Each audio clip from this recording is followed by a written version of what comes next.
అలాగే కొంతమంది మనుషులను వాడు ఉచ్చులలో బిగించి నువ్వు ఎంత పోరాడినా బయట పడలేవు, నువ్వు ఎంత ప్రయత్నించినా నీ వల్ల కాదు, నువ్వు తిప్పల పట్టడం వేస్ట్, చిక్కావు నాకు, ఇంక నీ వల్ల కాదు అని వాడు మనుషుల్ని చిక్కించుకోవడమే కాకుండా మనుషులతో మాట్లాడతాడు. వాడు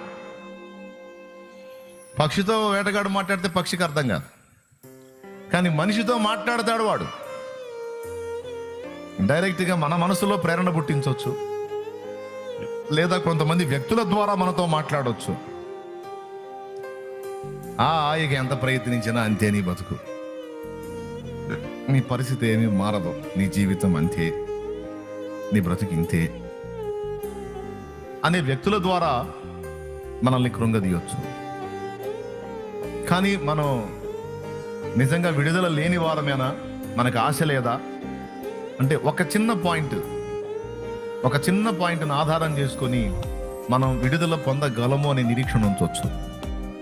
ఏమిటి ఆ పాయింట్ అంటే, నేను ఆయనను ప్రేమించుచున్నాను. నేను ఆయనను ప్రేమించుచున్నాను. నేను బంధకాల్లో ఉన్నా ఆయన్ని ప్రేమిస్తున్నాను, విడుదల ఉన్నా నేను ఆయన్ని ప్రేమిస్తున్నాను. నేను ఆయన లేకుండా బతకలేను. నాకున్న పరిస్థితులన్నిటికంటే ఆయన నాకు గొప్ప, ఆయన నాకు ఎక్కువ, ఆయనే నా సర్వస్వం, ఆయనే నా ఆశ్రయం, నా కోట, నేను నమ్ముకొను నా సహాయకుడు. నాకు ఆయన అంటే ఇష్టం, ఆయన లేకుండా నేను లేను. నేను ఆయన వ్యక్తిత్వాన్ని ప్రేమిస్తున్నా, నేను ఆయన్ని ప్రేమిస్తున్నా. ఇక నువ్వు ఎన్ని బంధకాల్లోనన్నా ఉండు, నీలో ఈ ఒక్క పాయింట్ కానీ ఉన్నట్లయితే, నువ్వు దేవుణ్ణి ప్రేమించే వ్యక్తివై ఉంటే, ఈ 91వ కీర్తనలోని 3వ వచనపు వాగ్దానం నీదే.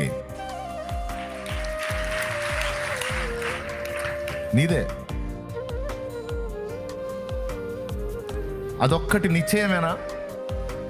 ఆ ఒక్క మాట చెప్పు నాకు. నేను దేవునిని ప్రేమించుచున్నాను, దేవుడు అంటే నాకు ఇష్టం, నా ప్రభు, నా యేసయ్య అంటే నాకు ఇష్టం అన్నోళ్ళు చేతులు ఎత్తండి. బాధలు, సాధలు, ఇరుకులు, ఇబ్బందులు, కష్టాలు, కన్నీళ్ళు, సరే పడుతున్నానో, లెగుస్తున్నానో, కూర్చుంటున్నానో, నిలబడుతున్నానో, మొత్తానికి ఎన్ని నడుస్తున్నాయి. ఒకటైతే నిజం, నేను ఆయనని ఇష్టపడుతున్నాను, ఆయన్ని ప్రేమిస్తున్నాను, ఆయన లేకుండా బతకలేను అని ఎంతమంది ఒప్పుకుంటారో చేతులు. రైట్? ఆ లైవ్లో జూమ్లో కనపడుతున్న వాళ్ళు కూడా కొంతమంది చేతులు ఎత్తారు, కొంతమంది ఏమో పాపం వింటున్నారో వింటలేదో మొత్తానికి వచ్చారు లైవ్లోకి. సరే, మీ అందరూ చేతులు ఎత్తారు కనుక మీకు ఒక మాట చెప్తాను. ఏమని చేతులు ఎత్తారు మీరు? ఆయనను నేను ప్రేమిస్తున్నాను అని.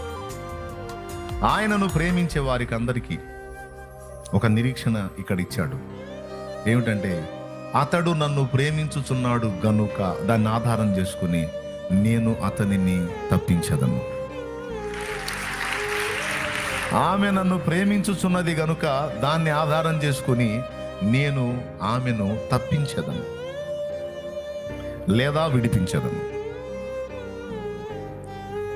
ఆ ఒక్క మాటతో ఆగట్లా, ఇంకో మాట అంటున్నాడు. నా నామమును ఎరిగిన వాడు ఎరిగినది గనుక నేను అతనిని గొప్ప చేయలేదా ఘనపరచెదను. రెండు విషయాలు ఇక్కడ మాట్లాడుతున్నాడు దేవుని ప్రేమించే పిల్లలకి. నువ్వు ఉచ్చులో చిక్కు పడవు అనే గ్యారంటీ ఇవ్వట్లా. ఒకవేళ చిక్కు పడినా నేను నిన్ను విడిపిస్తాను అనేది మొదటి వాగ్దానం అయితే, విడిపించడమే కాదు, చిక్కుబడిన నిన్ను విడిపించి నేను నిన్ను ఘనపరచెదను అనే మాట కూడా ఆయన మాట్లాడుతున్నాడు. కొడితే గట్టి కొట్టు.